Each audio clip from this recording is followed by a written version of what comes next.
আল্লাহ রাব্বুল আলামিন বলছেন,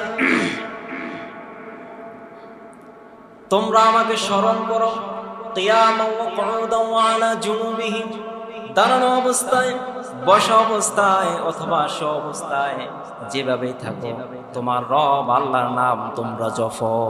সুবহানাল্লাহ। তাহলে দাঁড়িয়ে জিকির করা যায়, ঠিক কিনা? বসে বসে জিকির করা যায়, শুয়ে শুয়ে জিকির করা যায়। সুবহানাল্লাহ। এর জন্য জিকির নিয়ে কোনো সমালোচনা চলবে না।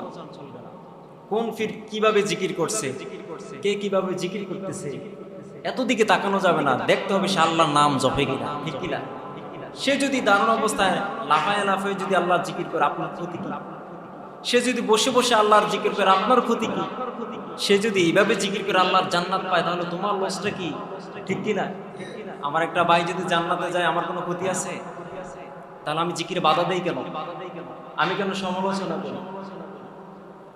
অতএব জিকিরের সমালোচনা করা, আল্লাহ পাক রব্বুল আলামিন আমাদেরকে জিকির করা তৌফিক দান করুন, বলেন আমিন। আল্লাহ রাব্বুল আলামিন বলছেন, যারা নাকি জিকির করে না, আমি আল্লাহ রাব্বুল আলামিনকে স্মরণ করে না, তাদের ভিতরে আমি আল্লাহ রাব্বুল আলামিন একটা ইবলিস নিয়োজিত করে দেই। ومن يعش عن ذكر الرحمن نقيض له شيطانا فهو له قرين। যারা নাকি জিকির করে না, আমি আল্লাহ রাব্বুল আলামিন, আমি রহমানকে যারা স্মরণ করে না, আমি আল্লাহ রাব্বুল আলামিন তার নিকট একটা শয়তান দিয়ে দিই। সে সব সময় তাকে ওয়াসওয়াসা দিতে থাকে, বলেন নাউজুবিল্লাহ।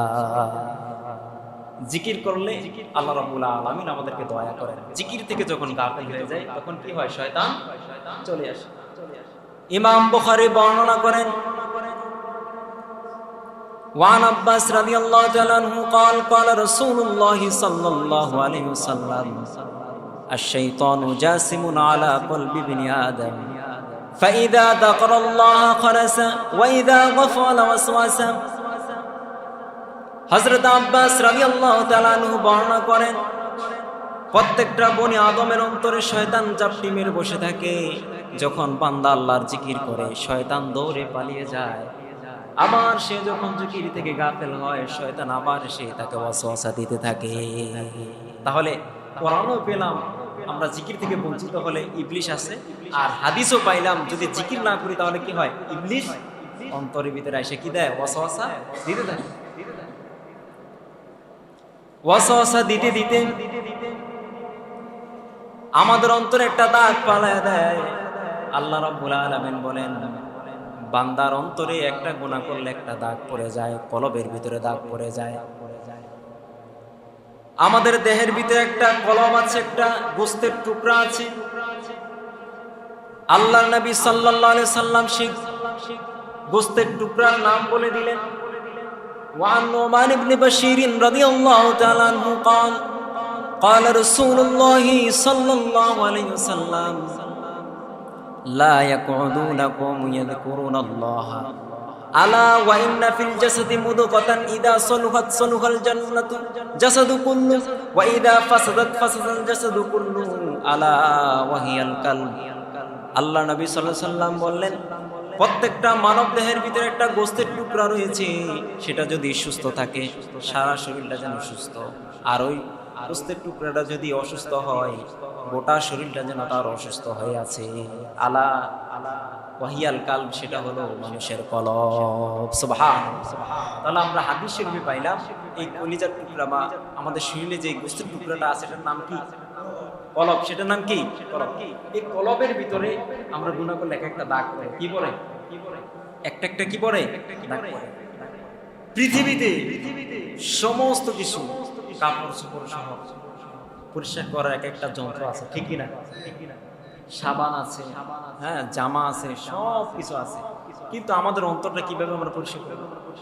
সেটারও তো একটা যন্ত্র দরকার, ঠিক কিনা? আল্লাহর নবী সাল্লাল্লাহু আলাইহি সাল্লাম বলেন, আন্নাহু কানা লিকুল্লি শাইইন সিকালা ওয়া সিকালাতু কুলুবু যিকরুল্লাহ।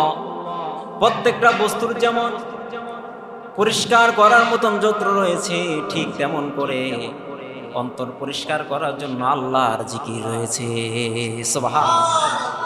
তাহলে আমরা আল্লাহর জিকির করলে আমাদের অন্তর কি হয়? পরিষ্কার। হাদিস শরীফের মতো পেলাম। সুবহানাল্লাহ।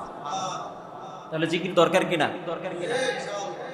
আল্লাহ নবী সাল্লাল্লাহু আলাইহি সাল্লাম তিনি বলেন, বান্দা যখন অধিক পরিমাণে গুনাহ করে তার অন্তরে দাগ পড়ে যায়, সে যখন আল্লাহর দিকে আবার ফিরে যায়, তওবা নসুহা করে জিকির করে, আল্লাহ তাকে আল্লাহর ওলি বানায়া দেয়। সুবহানাল্লাহ।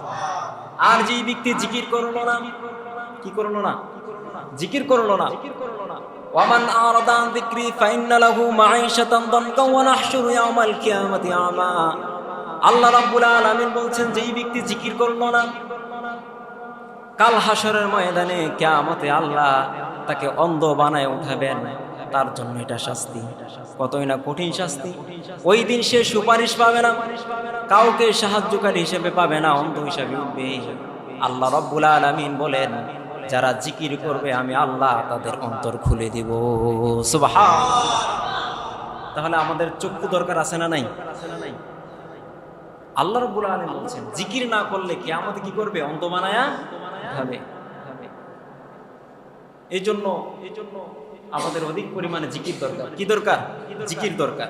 জিকির অনেক ফজিলত। জিকির করলে আমাদের অন্তর চক্ষু খুলে যায়। অন্তরে কি আছে? একটা চোখ আছে। কি আছে? দেখেন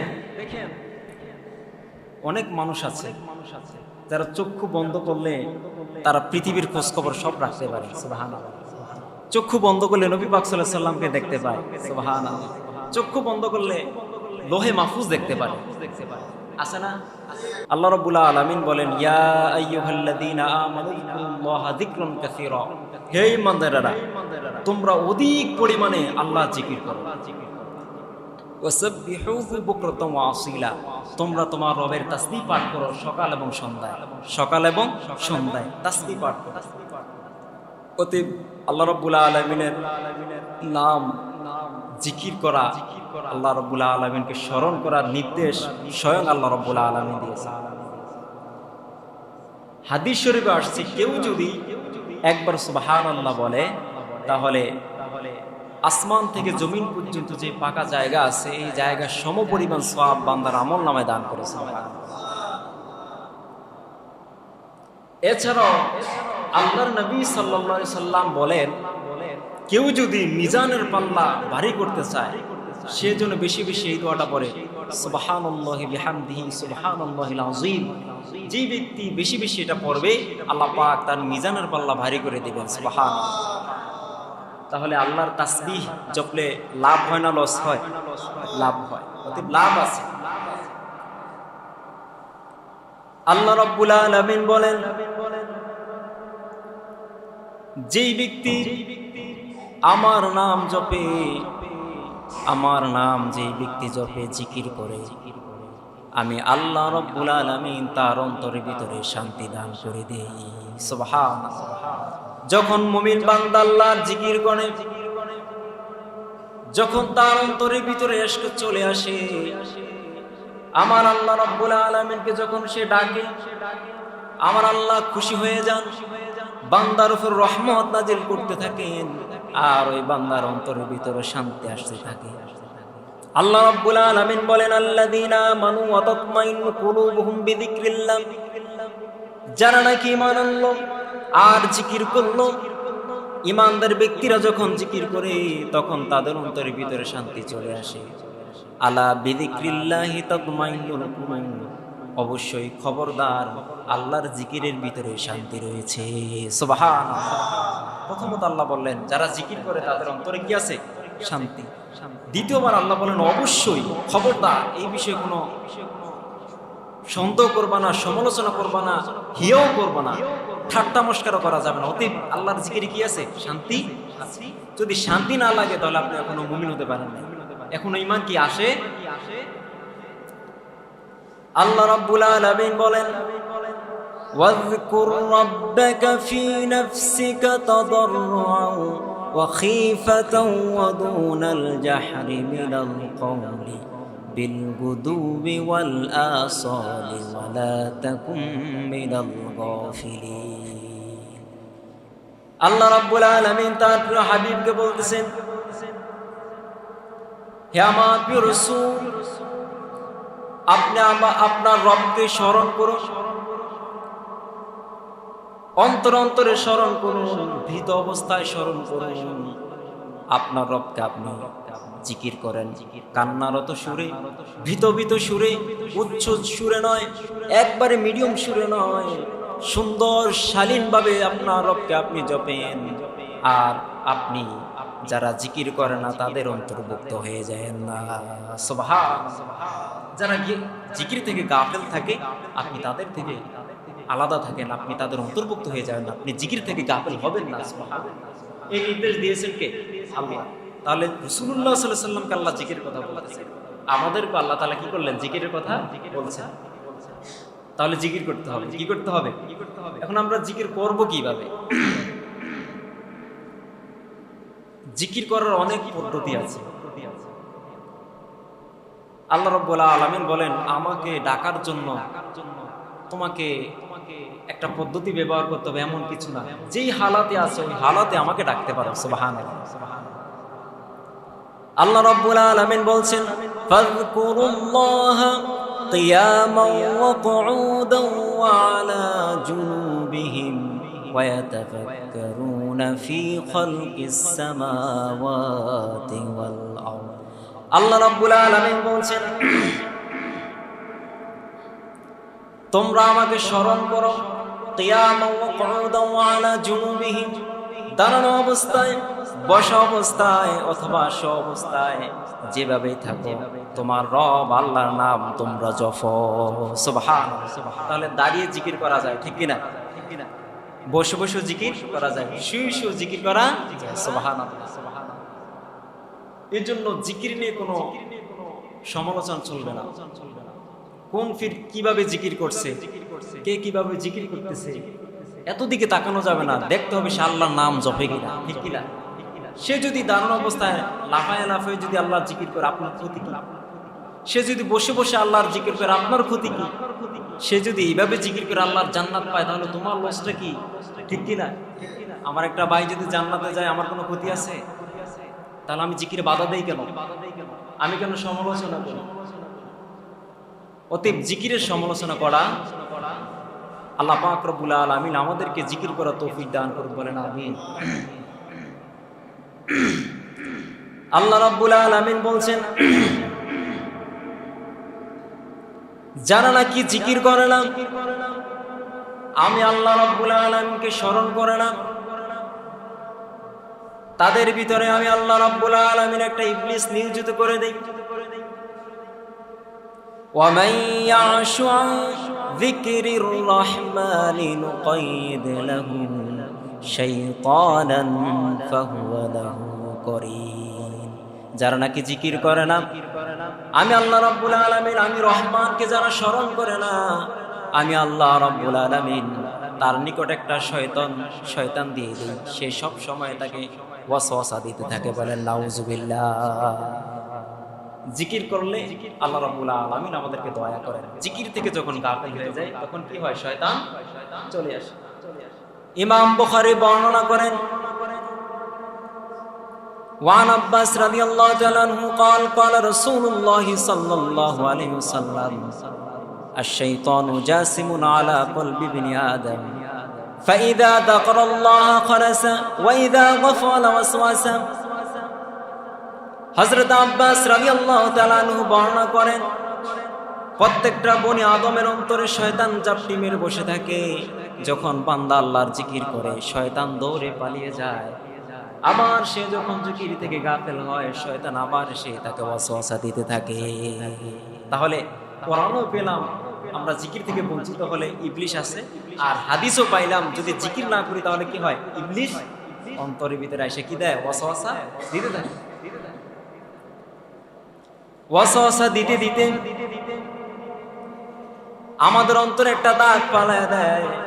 আল্লাহ রাব্বুল আলামিন বলেন, বান্দার অন্তরে একটা গুনাহ করলে একটা দাগ পড়ে যায়, কলবের ভিতরে দাগ পড়ে যায়। আমাদের দেহের ভিতরে একটা কলম আছে, একটা গোস্তের টুকরা আছে। আল্লাহর নবী সাল্লাল্লাহু আলাইহি সাল্লাম সেই গোস্তের টুকরার নাম বলে দিলেন। وعن نعمان بن بشير رضي الله تعالى عنه قال قال رسول الله صلى الله عليه وسلم لا يقعدون قوم يذكرون الله ألا وإن في الجسد مضغة إذا صلحت صلح الجنة جسد كله وإذا فسدت فسد الجسد كله ألا وهي القلب। আল্লাহ নবী সাল্লাল্লাহু আলাইহি সাল্লাম বললেন, প্রত্যেকটা মানব দেহের ভিতরে একটা গোস্তের টুকরা রয়েছে, সেটা যদি সুস্থ থাকে সারা শরীরটা যেন সুস্থ, আর ওই গোস্তের টুকরাটা যদি অসুস্থ হয় গোটা শরীরটা যেন তার অসুস্থ হয়ে আছে।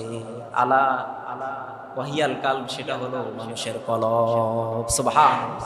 তাহলে আমরা হাদিস শরীফে পাইলাম এই কলিজার টুকরা বা আমাদের শরীরে যে গোস্তের টুকরাটা আছে এটার নাম কি? কলব। সেটার নাম কি? কলব। এই কলবের ভিতরে আমরা গুনাহ করলে এক একটা দাগ পড়ে। কি পড়ে? একটা একটা কি পড়ে? দাগ পড়ে। পৃথিবীতে সমস্ত কিছু কাপড় চোপড় সহ পরিষ্কার করার এক একটা যন্ত্র আছে, ঠিক কিনা? সাবান আছে, হ্যাঁ, জামা আছে, সব কিছু আছে, কিন্তু আমাদের অন্তরটা কিভাবে আমরা পরিষ্কার করব সেটারও তো একটা যন্ত্র দরকার, ঠিক কিনা? আল্লাহর নবী সাল্লাল্লাহু আলাইহি সাল্লাম বলেন, আন্নাহু কানা লিকুল্লি শাইইন সিকালা ওয়া সিকালাতুহু কুলুবু যিকরুল্লাহ। প্রত্যেকটা বস্তুর যেমন পরিষ্কার করার মতন যন্ত্র রয়েছে, ঠিক তেমন করে অন্তর পরিষ্কার করার জন্য আল্লাহর জিকির রয়েছে। সুবহানাল্লাহ। তাহলে আমরা আল্লাহর জিকির করলে আমাদের অন্তর কি হয়? পরিষ্কার। হাদিস শরীফের মতো পেলাম। সুবহানাল্লাহ। তাহলে জিকির দরকার কিনা? দরকার কিনা? আল্লাহ নবী সাল্লাল্লাহু আলাইহি সাল্লাম তিনি বলেন, বান্দা যখন অধিক পরিমাণে গুনাহ করে তার অন্তরে দাগ পড়ে যায়, সে যখন আল্লাহর দিকে আবার ফিরে যায় তওবা নসুহা করে জিকির করে, আল্লাহ তাকে আল্লাহর ওলি বানায়া দেয়। সুবহানাল্লাহ। আর যে ব্যক্তি জিকির করলো না, কি করলো না? জিকির করলো না। ওয়ামান আরাদা আন যিকরি ফাইন্না লাহু মাঈশাতান দানকা ওয়া নাহশুরু ইয়াওমাল কিয়ামাতি আমা। আল্লাহ রাব্বুল আলামিন বলছেন, যেই ব্যক্তি জিকির করলো না কাল হাসরের ময়দানে কিয়ামতে আল্লাহ তাকে অন্ধ বানায় উঠাবেন। তার জন্য এটা শাস্তি, কতই না কঠিন শাস্তি। ওই দিন সে সুপারিশ পাবে না, কাউকে সাহায্যকারী হিসেবে পাবে না, অন্ধ হিসেবে উঠবে। আল্লাহ রাব্বুল আলামিন বলেন, যারা জিকির করবে আমি আল্লাহ তাদের অন্তর খুলে দিব। সুবহানাল্লাহ। তাহলে আমাদের চক্ষু দরকার আছে না নাই?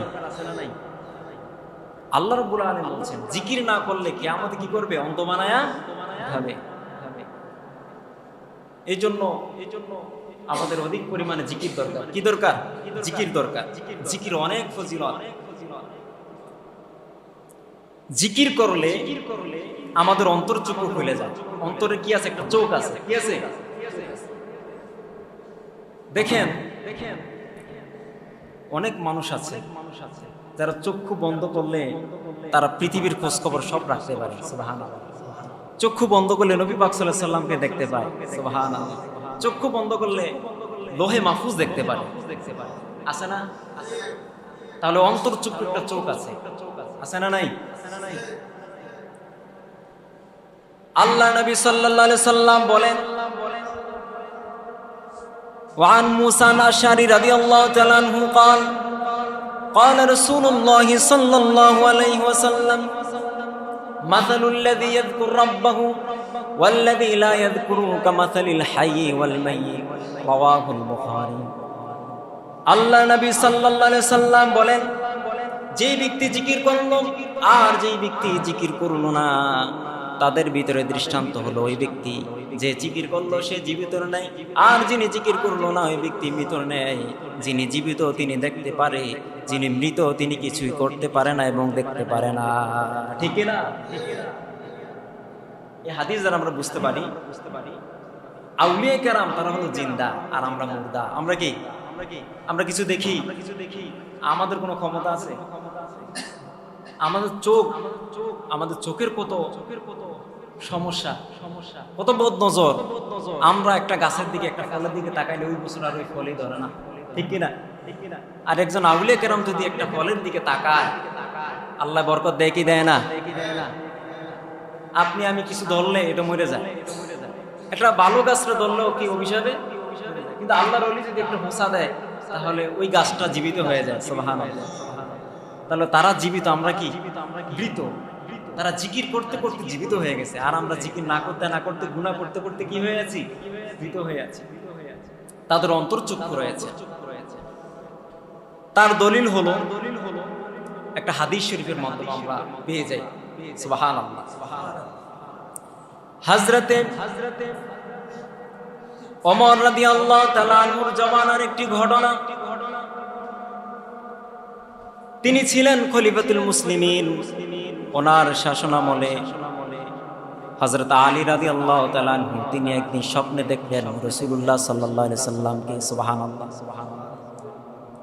স্বপ্নে দেখার পরে তিনি দেখলেন মসজিদে নববীতে প্রিয় রাসূল সাল্লাল্লাহু আলাইহি সাল্লাম নামাজ পড়ালেন, ফজরের নামাজ। নামাজ শেষ করার পরে এক বৃদ্ধ মহিলা এসে বলল, ইয়া রাসূলুল্লাহ, ইয়া হাবিবাল্লাহ, আমার খেজুর গাছের প্রথম খেজুরগুলি আপনি রাসূলুল্লাহর দরবারে আনলাম। আপনি রাসূলুল্লাহ যদি আমার প্রথম খেজুরের উপরে ঠোঁট লাগান, আল্লাহ বরকত দিয়ে তা ধন্য বানায় দিবে। সুবহানাল্লাহ। আপনি নিজে খাবেন, সাহাবায়ে কেরামদের খাওয়াবেন। কি রাসূল সাল্লাল্লাহু আলাইহি সাল্লাম তিনি নিজে খেলেন এবং সাহাবীদের ভিতরে বন্টন করে দিলেন। হযরত আলী রাদিয়াল্লাহু তাআলা আনহুকে ওনাকে একটা খেজুর দিলেন। সুবহানাল্লাহ। স্বপ্নে মাঝে তিনি খেজুরটা খেলেন, খেজুরের বিচিটা হাতের মুষ্টির ভিতরে রেখে দিলেন। ফজরের সময় যখন হযরত বেলাল আযান দিলেন, ঘুম ভাঙলে তিনি দেখেন হাতের ভিতরে সেই খেজুরের দানাটা। সুবহানাল্লাহ। তিনি কি করলেন? ফজরের নামাজ চলে গেলেন। নামাজের ভিতরে ইমামতি করলেন হযরত ওমর রাদিয়াল্লাহু তাআলা আনহু। নামাজ শেষ হবার পরে একজন বৃদ্ধ মহিলা আসলো, বলল, খলিফাতুল মুসলিমিন, আমার খেজুর গাছের প্রথম খেজুরগুলি আপনি খলিফাতুল মুসলিমিনের কাছে আনলাম। আপনি যদি এই খেজুরগুলি খান তাহলে আল্লাহ রাব্বুল আলামিন আমার গাছের ভিতরে বরকত বাড়ায় দিবে। সুবহানাল্লাহ। তিনি খেজুরগুলি নিলেন এবং সাহাবায়ে কেরামের ভিতরে বন্টন করে দিলেন। হযরত আলী রাদিয়াল্লাহু তাআলা ওনাকেও একটা দিলেন। কয়টা দিলেন? একটা দিলেন। তিনি একটা নেবার পরে তিনি বললেন, আমিরুল মুমিনিন হযরত ওমর রাদিয়াল্লাহু তাআলা আনহু, আমাকে কি আরেকটা খেজুর দেওয়া যায় না? আমার ঘরে তো অনেক মানুষ, আমাকে আরেকটা দেন। এরকম অনেক লোক আছে না, তবরক দেওয়ার সময় আমার আরেকটা দেন। হযরত আলী বলতেছেন, আমাকে আরেকটা দেন। হযরত ওমর বললেন, আলী, গতকালকে রাত্রে তো রাসূলুল্লাহ সাল্লাল্লাহু আলাইহি সাল্লাম তোমাকে একটাই খেজুর দিয়েছিল, আমি তোমাকে দুইটা কিভাবে দেই? সুবহানাল্লাহ। তাহলে স্বপ্ন দেখলো কে? আলী। আর ব্যাখ্যা করলো কে? হযরত ওমর রাদিয়াল্লাহু তাআলা। তাহলে তাদের অন্তর্চক্ষু আছে না নাই? এই জন্য জিকির করলে অন্তর্চক্ষু খুলে যায় জীবিত অবস্থায়। দ্বিতীয়ত, আউলিয়া কেরামের সাথে আমাদের তুলনা করলে হবে না। আপনার আমার কবর আর আউলিয়ার কবর কে এক? আপনার আমার কবরে গেলে কয়জন ক্ষমা পায় ঠিক নেই, কিন্তু একজন আউলিয়া কেরামের মাজারে জিয়ারত করলে, আল্লাহর কাছে ক্ষমা চাইলে আল্লাহ পাক নির্ভয়ে তার ক্ষমা করে দেন। সুবহানাল্লাহ। কিন্তু বাংলাদেশে আমাদের সে কপাল পড়া, আমাদের কি আমরা এত খারাপ, আমরা ইসলাম পাইলাম আউলিয়াদের মাধ্যমে। কার মাধ্যমে? এই বাংলাদেশ ছিল বেদিনের কেন্দ্র, এখানে কোনো মুসলমান ছিল না। এই যে এনায়তপুর, তারপরে ফরিদপুর, রামগঞ্জ, এই যে নামগুলি, এগুলো হিন্দুদের নাম। কিসের নাম? এরপরে আছে নোয়াদ্দা, হ্যাঁ, তারপরে আছে কালিকাপুর, হ্যাঁ, এরকম অনেক নাম আছে। এই নামগুলি কিসের ইঙ্গিত দেয়? তারা পূর্বে কি ছিল? হিন্দু ছিল। কি ছিল? তাহলে আমরা এই হিন্দু এলাকা মুসলমান হলাম কিভাবে? প্রশ্ন আছে না? আমরা তো ইসলাম পাইলাম আউলিয়াদের মাধ্যমে, ঠিক কিনা? এই আউলিয়া কেরামের মাজার এখন মানুষ ভেঙে ফেলে, বলে নাউজুবিল্লাহ। এই জন্য আমাদের কপালে দুর্গতি আছে। কি আছে?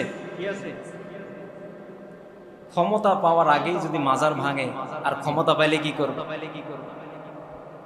বুঝতে পারছেন? ওদের এত জ্বালা, এত হিংসা, আমি বুঝি না কেন। মাজার তো তোমাদের টাকায় করে না, আমাদের টাকায়। আমার টাকা যদি মাজার করি, ভাঙলে আমি ভাঙবো, তুমি না। ঠিক কিনা? তুমি যদি কোনো পরামর্শ দিতে চাও দাও, সেটা যদি বুঝে খাটে আমারটা আমি ভাঙবো, তোমার হাত ধর অধিকার।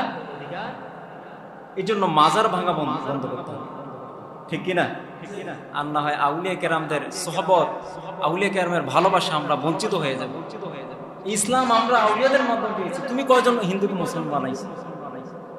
এই যে খাজা মঈনুদ্দিন চিশতি রহমতুল্লাহি আলাইহি একসাথে 90 লক্ষ হিন্দু ইসলাম ধর্ম গ্রহণ করাইছেন, কালিমা পাঠ করাইছেন। এই বাংলাদেশে আউলিয়া কেরাম বলেছে তারা কেরামতে দেখে ইসলাম প্রচার করছে। তুমি কয়টা করছো? একটা কেরামতে দেখাতে পারছো? আউলিয়া কেরামের বিরোধিতা বলে নাউজুবিল্লাহ। আল্লাহ পাক এই ফিতনা থেকে আমাদেরকে বাঁচাক, বলেন আমিন। এবার আসেন আমরা জিকিরের মজলিস যদি বানাই, আমরা যদি একটা মাহফিল করি, জিকিরের মাহফিল, আল্লাহর নবী সাল্লাল্লাহু আলাইহি সাল্লাম বলেন পৃথিবীতে ওই জিকিরের মজলিসকে আমি রাসূলুল্লাহ সাল্লাল্লাহু আলাইহি সাল্লাম জান্নাতের বাগান হিসেবে দেখি। সুবহানাল্লাহ। وعن انس رضي الله تعالى عنه قال قال رسول الله صلى الله عليه وسلم اذا مررتم برياض الجنه فارتعوا قيل يا رسول الله صلى الله عليه وسلم ما رياض الجنه قال هي هلاك ذكر আল্লাহ নবী সাল্লাল্লাহু আলাইহি সাল্লাম বললেন, সাহাবীরা আমার, তোমরা যদি জান্নাতের বাগান দিয়ে হেঁটে যাও তাহলে জান্নাতের বাগিচায় বসে যাও। রাসূল পাক সাল্লাল্লাহু আলাইহি সাল্লামকে প্রশ্ন করলেন, ইয়া রাসূলুল্লাহ, ইয়া হাবিবাল্লাহ, জান্নাতের বাগানটা কি? ক্বালা হিয়া হিলাকু যিকরি। আল্লাহ নবী সাল্লাল্লাহু আলাইহি সাল্লাম বললেন, সেটা হলো হালকা জিকিরের মজলিস। যে ব্যক্তি জিকিরের মজলিসে বসবে সে যেন জান্নাতে প্রবেশ করে ফেললো। সুবহানাল্লাহ। তাহলে জিকিরের মজলিস করলে সেটা জান্নাতের বাগান বানিয়ে দেন কে? হাদিস শরীফের প্রমাণিত। কিসে? হাদিস শরীফে। 2 নাম্বার, ওয়ান আবু সাঈদ আল-খুদরি রাদিয়াল্লাহু তাআলা আনহু قال قال رسول الله صلى الله عليه وسلم لا يقعدون قوم يذكرون الله إلا حفتهم الملائكة وغشيتهم الرحمة ونزلت عليهم السكينة وذكر في من عنده। আল্লাহর নবী সাল্লাল্লাহু আলাইহি সাল্লাম বলতেছেন, কোন জাতি যদি, কোন কওম যদি জিকিরের মজলিস তৈরি করে, ওই জিকিরের মজলিসের ভিতরে আল্লাহর ফেরেশতারা নাজিল হন, চতুর্দিকে ঘেরাও করেন রহমতের ফেরেশতারা, আর সেখানে আল্লাহর সাকিনা নাজিল হতে থাকে। সুবহানাল্লাহ। ওয়া যাকারহুমুল্লাহু ফী মান ইনদাহু, এবং আল্লাহ রাব্বুল আলামিন আরশ আজিমেও এই বান্দাদেরকে নিয়ে জিকির করেন। সুবহানাল্লাহ। বুখারী শরীফে আরেকটা হাদিস আছে, হযরত আবু হুরায়রা রাদিয়াল্লাহু তাআলা আনহু তিনি বর্ণনা করেন, যখন বান্দারা একটা জিকির মজলিস তৈরি করে, যখন তারা জিকির করে, ফেরেশতারা একজনের উপর একজন উঠতে উঠতে প্রথম আসমানে চলে যায়। কোথায়? প্রথম আসমানে চলে যায়। সেখানে যাওয়ার পরে আল্লাহ রাব্বুল আলামিন বলেন, ফেরেশতারা আমার, জমিনে কি শোনা যায়? তোমরা আমার বান্দাকে কি অবস্থায় পেয়েছো? তারা কি বলে? সুবহানাল্লাহ। আল্লাহ রাব্বুল আলামিন তিনি সব জানেন, ঠিক কিনা? আমরা জিকির করি, আল্লাহ দেখে না? তারপর আল্লাহ ফেরেশতাদের জিজ্ঞাসা করে, কি করে? ফেরেশতারা বলে, রব্বুল আলামিন, আপনার বান্দারা আপনার নাম জপে, আপনার জিকির করে। আল্লাহ রাব্বুল আলামিন বলেন, ফেরেশতারা আমার বান্দারা কি আমাকে দেখেছে? ফেরেশতারা বলেন, রব্বুল আলামিন, আল্লাহর কসম করে বলি, আপনি আল্লাহকে তারা কোনোদিন দেখে নাই। আল্লাহ প্রশ্ন করলেন, ফেরেশতারা রে, আমার বান্দারা যদি আমাকে একবার দেখতো তাহলে কেমন অবস্থা করতো? সুবহানাল্লাহ। আমার না দেখে জিকির করে, না দেখে যদি একবার আমারে দেখতো তাহলে কি করতো? ফেরেশতারা বলে, রব্বুল আলামিন, আপনি আল্লাহর জাতের কসম, যদি আপনি আল্লাহকে এক নজর তারা দেখতো, জিকির করতে করতে জীবন কাটায় দিত, কোনোদিন খানা পিনা সংসার কোনো কিছুই তাদের স্মরণে আসতো না, এত পাগল হয়ে যেত। সুবহানাল্লাহ। এক সেকেন্ডের জন্য, এক মুহূর্তের জন্য জিকির থেকে গাফেল হতো না, আপনাকে যদি একবার তারা দেখতো। সুবহানাল্লাহ। আমার ফেরেশতারা, বান্দারা আমার কাছে কি চায়? কেন তারা কান্না করে? ফেরেশতারা বলে রব্বুল আলামিন আপনার বান্দারা জাহান্নামের ভয়ে কান্না করে। কিসের ভয়ে? আল্লাহ রাব্বুল আলামিন বলেন ফেরেশতারা, আরে তারা কি জাহান্নাম দেখেছে? ফেরেশতারা বলে রব্বুল আলামিন আপনার জাতের কসম, আপনি আল্লাহ রাব্বুল আলামিনের কসম, তারা কোনোদিন জাহান্নাম দু চোখে দেখতে পায় না। আল্লাহ বললেন ফেরেশতারা, যদি তারা একবার আমার জাহান্নাম দেখতো তাহলে কি করতো দুনিয়ায়? সুবহানাল্লাহ। ফেরেশতারা বলে রব্বুল আলামিন, তারা যদি আপনাকে আপনার জাহান্নাম দেখতো তাহলে ভয়ে কান্না করতে করতে চোখ দিয়ে রক্ত বের হয়ে যেত। কিন্তু তারা তো জাহান্নাম দেখে কিন্তু এত পাগল তারা কিছু কি। আল্লাহ বললেন ফেরেশতারা আর কি চায়? তারা কি আমার কিছু কিছু চায়? ফেরেশতারা বলে রব্বুল আলামিন আপনার কাছে জান্নাত চায়। কি চায়? এবার আল্লাহ বললেন ফেরেশতারা তারা আমার জান্নাত দেখেছে। বলে না আল্লাহ আপনার জান্নাত দেখে নাই। তাহলে তারা জান্নাত না দেখে আমার জান্নাতের আশা করে। ফেরেশতারা তোমরা বলো, যদি তারা আমার জান্নাত এক নজরে দেখতো তাহলে কি অবস্থাটা করতো? সুবহানাল্লাহ। ফেরেশতারা বলে রব্বুল আলামিন, তারা যদি একবার জান্নাত দেখতো, জান্নাতের জন্য বারবার আশা আকাঙ্ক্ষা করতো, তারা সব দুনিয়া ছেড়ে দিত, ভালোবাসা ছেড়ে দিত, আপনি আল্লাহর জান্নাতের জন্য পাগল হয়ে যেত। সুবহানাল্লাহ। এবার আল্লাহ রাব্বুল আলামিন বলছেন ফেরেশতারা শুনো, তোমাদেরকে সাক্ষী রাখলাম। কি রাখলাম? আমি তোমাদেরকে সাক্ষী বানালাম। এই যে জান্নাতের বাগানে জিকিরের মজলিসে আজকে যারা বসলো, আমি আল্লাহ তাদেরকে ক্ষমা করে দিলাম। সব আজকে যারা আসছে সবাই কি করে দিলাম? ক্ষমা করে দিলাম। এবার ফেরেশতাদের ভিতরে একজন বলে, আয় আল্লাহ, আপনি তাদের ক্ষমা করে দিবেন? এখানে তো এমনও মানুষ আছে যারা জিকির করতে আসে না, শুধু আসছে দেখার জন্য। কিসের জন্য? বসে রয়েছে, জিকির উদ্দেশ্যে আসে না। জান্নাত কি জাহান্নাম কি আপনি আল্লাহ কি এত কিছু ধ্যান নাই, শুধু এখানে এসে বসে রয়েছে। আল্লাহ রাব্বুল আলামিন বলেন আমার জিকিরের মজলিস এত গুরুত্ব, এত পাওয়ার, আজকে শুধু মজলিসে বসার কারণে, আসার কারণে আমি আল্লাহ তাকেও ক্ষমা করে দিলাম। এবার ফেরেশতা আরো বলে, আয় আল্লাহ, এ না হয় বসছে, কিছু তো আছে দাঁড়ায় থাকে। কি আছে? দাঁড়ায় থাকে, মজলিসে বসে না, আশেপাশে ঘুরাঘুরি করে, তামা দেখে। কি দেখে? কোন হুজুর আসছে, কি আসছে সেগুলো দেখে। আল্লাহ বললেন তাকেও ক্ষমা করে দিলাম। তাহলে জিকিরের মজলিসের পাওয়ার আছে না নাই? তাহলে জিকির দরকার কি না? আল্লাহ রাব্বুল আলামিন সিস্টেমে ফেরেশতাদের মাধ্যমে জবানবন্দি নিলেন যে আমার বান্দারা আমাকে দেখে না, আমার জিকির করে।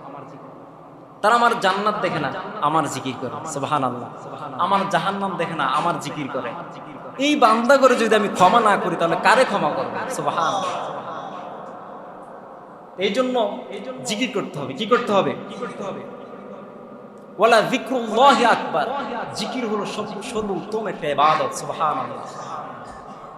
আবার অন্য জায়গায় আসছে ওয়াকিমিস সালাতা লিযিকরি, নামাজ একটা জিকির। নামাজ কি একটা জিকির। নামাজেও আল্লাহ তাসবিহ আছে, আল্লাহর স্মরণ আছে। ঠিক কি না? এখন আমাদের ভিতরে সবাই তো জিকির করতে পারি না। দোকান আছে, ঠিক কি না? ব্যবসা বাণিজ্য আছে, খেত খামার আছে, অনেক কাজ করি আমরা তো সবসময় জিকির করতে পারি না।